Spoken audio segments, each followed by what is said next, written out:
KPBS On Demand is supported by Splatero, helping homeowners pay off debt by offering streamlined access to your home's equity with no additional monthly payments or new debt. Splatero provides a lump sum payment in exchange for a share of your home's future value. Pre-qualification is available at splatero.com. Hospitals throughout California are getting a first-hand look at the rapid rise in COVID-19 cases. Over the last 2 weeks, COVID-19 hospitalizations have increased by 81% statewide, with over 5,800 Californians currently in hospital care. ICU hospitalizations are also up by 57%. Dr. Ghazala Sharif with Scripps Health says they are starting to feel the pressure. We had to decompress our hospitals in the south. We had 2 Mercy Chula Vista transfers to La Jolla, 2 Mercy Chula Vista transfers to Green. So that's 4 out of Chula Vista just yesterday. So we are starting to feel the volume internally as well. San Diego County public health officials reported a record 1,546 COVID-19 infections yesterday, along with 16 additional deaths. It put San Diego deeper into the purple tier with an unadjusted case rate of 21.5 new cases per 100,000 people. That far exceeds the state's baseline of 7 cases per 100,000 people. Meanwhile, 4 more California counties have moved into the state's purple, most restrictive COVID-19 tier. More than 3/4 of all counties in the state are now under restrictions that close non-essential indoor businesses. Here's State Health and Human Services Secretary Dr. Mark Ghali speaking at a presser on Tuesday. I'm hoping it will look different for you and yours as well. I think it's necessary to modify or pause our usual traditions to really stop the surge this year. And we're re-emphasizing that the safest way to celebrate Thanksgiving this year is at home with members of your household or virtually. He says those who do gather for the holiday should make use of the sunny weather forecast statewide and have their meals outside.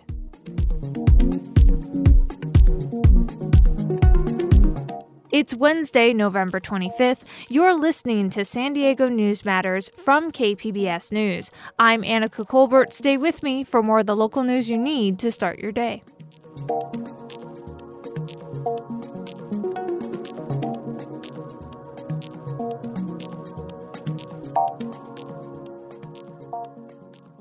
KPBS On Demand is supported by UC San Diego's Art Power, presenting cellist Joshua Roman, performing from his album Immunity, alongside music by J.S. Bach and more. Sunday, June 22nd at UC San Diego's Epstein Family Amphitheater. Reserve your tickets at artpower.ucsd.edu.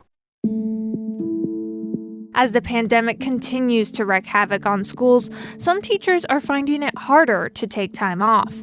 KPBS education reporter Joe Hong spoke with some educators about the challenge of finding substitute teachers. Since the onset of the pandemic, Courtney Green has been reluctant to take time off from her work as a 4th grade teacher. Her students at Kellogg Elementary in the Chula Vista Elementary School District had already suffered enough through the challenges of distance learning. But when Green had to take 3 weeks off for a medical procedure in October, finding someone to fill in for her was far more difficult than she expected. You have to ensure that you're getting a substitute who's able to log on to whichever program your school or school district is using. And even after she found a couple substitutes, her days off were interrupted by the technical difficulties of virtual learning. On my days that I was out on medical leave, I would still have to log on to the computer in the morning, set up the class, make the substitute the host, and then log off. In the end, she went against her doctor's wishes and decided to cut her medical leave short. I came back a couple days early because of just how stressful it was, working with subs and how much work I had to put in. It was basically the same amount as if I had been working. Green says she's heard similar stories from her colleagues. They've put off, taking mental health days or going to doctor's appointments because they don't want to have to figure this out. District spokesman Anthony Milliken said 96% of teacher absences were filled in the month of October. He said the new reality regarding substitutes is twofold. Now, because of school closures, we have far fewer in-person, professional development trainings. So in that regard, there's less of a need for subs. But on the flip side is that there are actually fewer subs generally available. Substitute teachers say 2020 has been a struggle. Danielle Brees is a substitute teacher working at West Hills High in the Grossmont Union High School District. When COVID-19 first shut down schools, she immediately filed for unemployment. Through quarantine, I had moved from where I was living to a cheaper place, kind of because of it, to be honest. So I was pretty much just making ends meet, and because I'm fully credentialed, I'm still looking for jobs. Brees ultimately found work as a long-term sub for a teacher who's working from home because he's at greater risk of experiencing complications from COVID-19. She goes to campus every day where students learn in a hybrid model. The teacher designs the curriculum and the assignments, and Brees supervises them in the classroom while they complete their assignments. So I've been trying to help them with their study habits and giving them some examples of how to study and some mindfulness apps and things like that. So I'm okay, but it is impacting me a little bit to see them not doing as well as they could be. Luckily for Brees, Grossmont Union raised the pay for substitutes after COVID hit from $115 per day to $150. So far, the district has been able to just meet its need for subs. Well, actually, our sub situation is, I'll say, strained. Terry Stanfill is the Assistant Superintendent of Human Resources at Grossmont Union High. He said the district's decision to provide more in-person learning meant it had to make an investment in substitutes. It's a real big part of our schools, and it's what we need to remain open. And so we felt we needed to be competitive in the counties. Cajon Valley Union School District, which has more in-person instruction than most districts, also raised its rates for substitutes. But officials there are worried increasing pay might not be sustainable in the long run.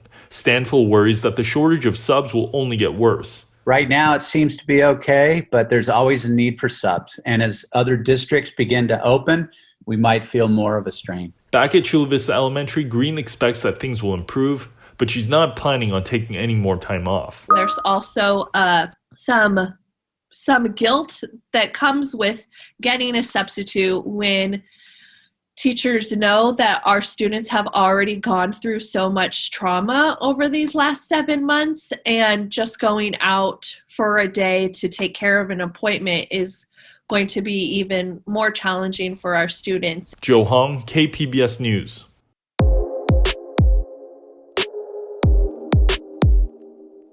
Since the start of the pandemic, San Diego Unified School District has distributed more than 8 million meals to students. This week, cars lined up at the usual pickup locations to take enough meals for the entire holiday weekend.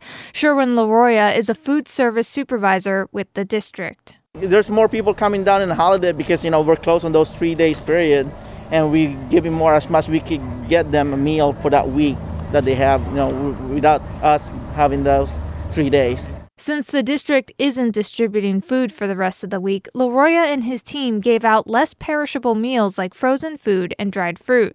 The district will resume its regular meal service on Monday, November 30th.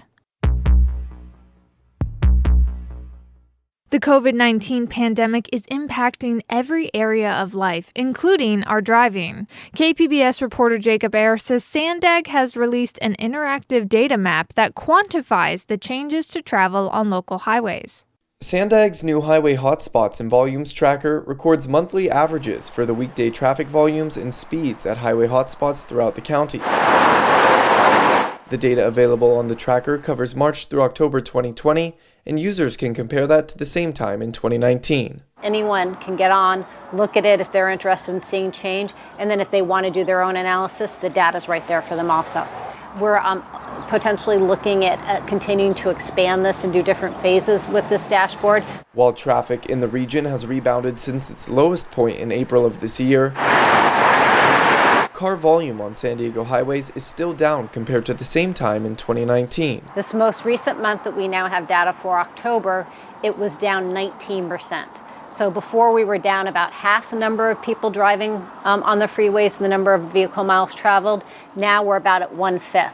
One of the biggest revelations in the Sandag data, traffic speeds on San Diego County highways increased at the beginning of lockdowns in March, and they have remained above pre-pandemic levels. What we looked at were 10 hotspots around the region that really slowed down during the morning rush hour period of time.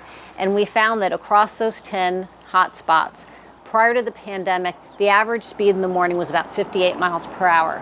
What we've seen now more recently is it's up about 6 miles per hour more, about 65 miles per hour. Burke says she is unsure whether traffic volumes and speeds will fully return to what was previously normal for San Diego highways as telework and new modes of transit may become more popular in the region. The new interactive data map will continue to be updated monthly.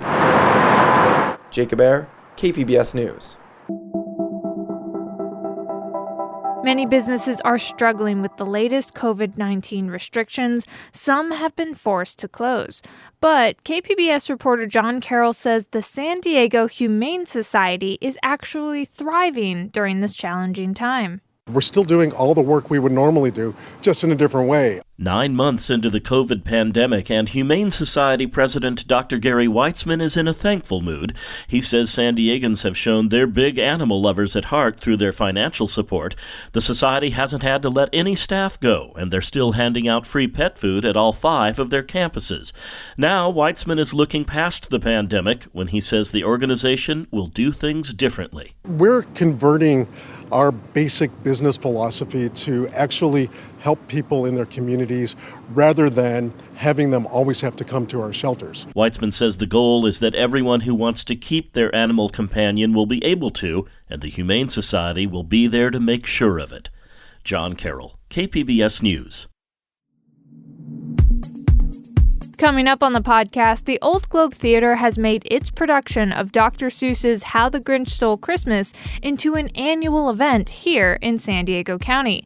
And this year, the show will go on in spite of COVID-19. The thought that we would not be able to come back together as a community and tell this story and carry on this tradition was heartbreaking. KPBS arts reporter Beth Accomando has more on how a holiday tradition will get from the stage to you. That's next, just after this break.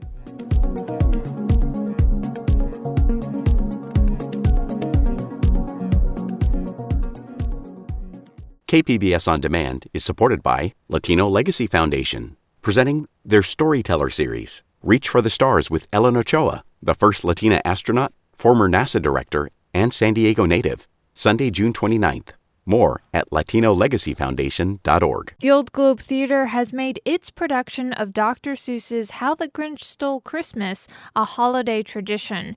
Now it is transforming the stage production into a made-for-radio musical. KPBS arts reporter Beth Accomando spoke with James Vasquez, who's been directing the musical for the past 18 years.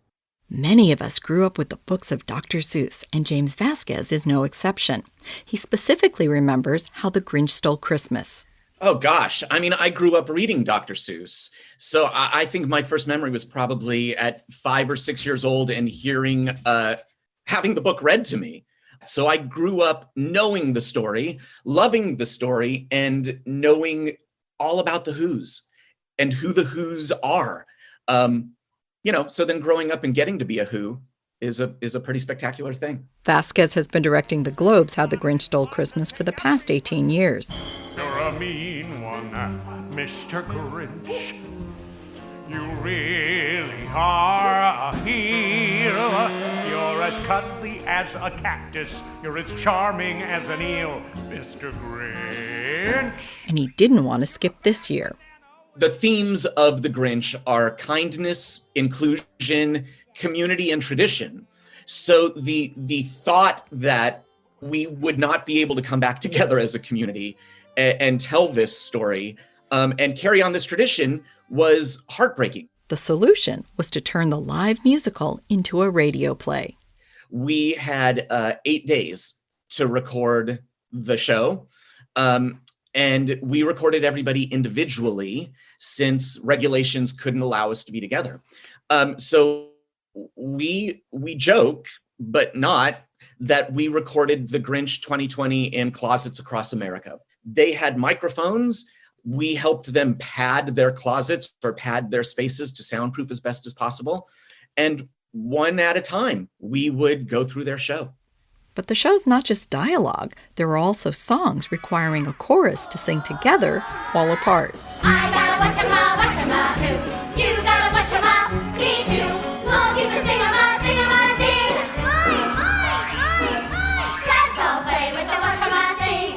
this show is such a choral piece.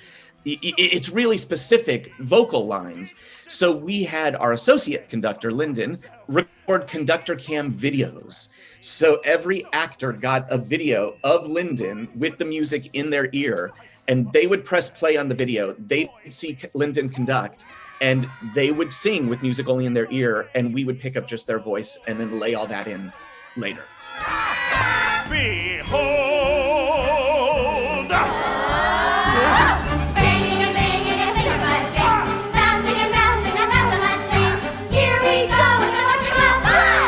That's when editing magic has to take place to bring all the voices together and to transform the visually vibrant show into an audio experience. In the theater, we always say you got to hit the last row of the balcony. You know, you got to make sure that that person is getting it as well as that person in the front row. In this particular case, everybody in our audience is in the front row. So, the theatrical experience of The Grinch now feels more like a bedtime story being read to you. You know, Dr. Seuss, he has a quote that I love so much. Welcome Christmas, bring your cheer. Welcome all who's far and near. Welcome Christmas, here we stand, heart to heart and hand in hand. And I feel like it sums it up so perfectly. We can't be hand in hand this year, but we can be heart to heart. And, you know, if there's anything we learned from Whoville is you can't steal Christmas. So what better time to gather together to listen to the lessons of kindness from Dr. Seuss than during a pandemic? Beth Accomando, KPBS News.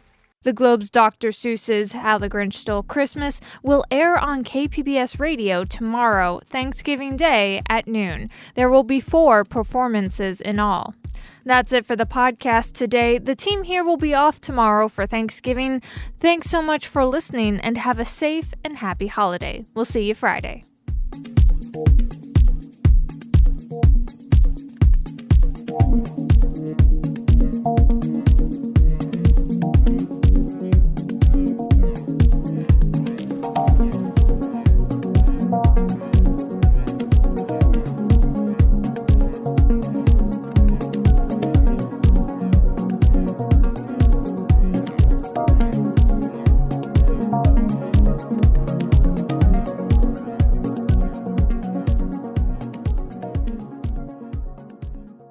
KPBS On Demand is supported by Latino Legacy Foundation, presenting their Storyteller series, Reach for the Stars with Ellen Ochoa, the first Latina astronaut, former NASA director, and San Diego native, Sunday, June 29th. More at latinolegacyfoundation.org.